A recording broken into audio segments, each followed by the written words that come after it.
আসসালামু আলাইকুম বন্ধুরা, সবাই আশা করি ভালো আছেন।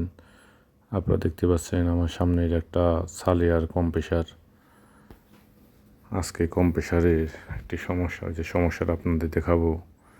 এখানে যেটা একটা পাওয়ার সাপ্লাই, এখানে আর একটা পাওয়ার সাপ্লাই 24 ভোল্টের ডিসি পাওয়ার সাপ্লাই। এই পাওয়ার সাপ্লাইতে সাধারণত ভিতরে কন্ট্রোলিংয়ে লাইন দেওয়া হয়। এই পাওয়ার সাপ্লাইটা সাধারণত নষ্ট হয়ে গেছে, এজন্য আমরা একটা আলাদা পাওয়ার সাপ্লাই উপরে বসিয়ে চালাইতেছি কম্প্রেসারটা। এখন এই পাওয়ার সাপ্লাইটা আমরা রিপ্লেস করব।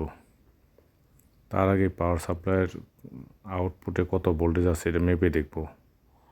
তো এখন আমরা মেপে দেখতেছি কত ভোল্টেজ আছে। এখন 24.23 ডিসি ভোল্টেজ আছে। তো এখন এটা আমরাকে খুলে ফেলব।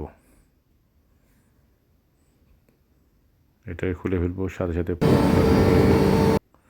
আর যেখানে অটোনিক্সে একটা পাওয়ার সাপ্লাই কিনে আনা হয়েছে, এটা খুব ভালো মানের পাওয়ার সাপ্লাই। এটাও 24 ভোল্ট এবং ডিসি 5 এম্পিয়ার।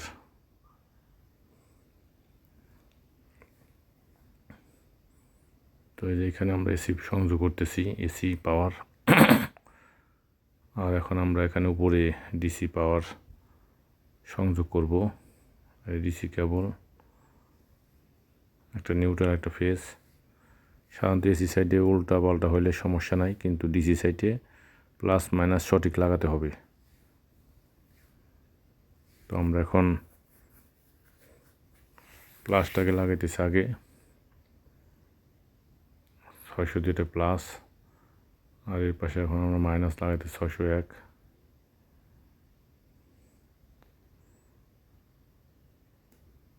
তো আমাদের লাগানো শেষ।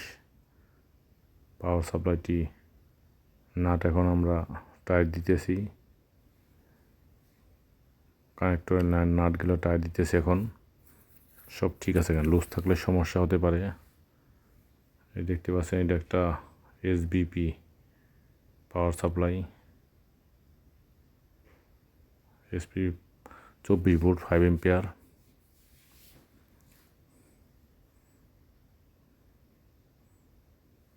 তো এখন আমরা দেখবো এখানে পাওয়ার ভোল্টেজ 24 ভোল্ট, 24.54 ভোল্টেজ আসতেছে।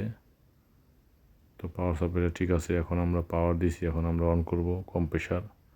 এই যে কম্প্রেসার এখন রান হয়ে গেল, অর্থাৎ পাওয়ার সাপ্লাইটা এখন সঠিকভাবে কাজ করতেছে। আস্তে আস্তে দেখতে পাচ্ছেন আপনারা পিএসআই উঠতেছে, কম্প্রেসার রান হয়েছে।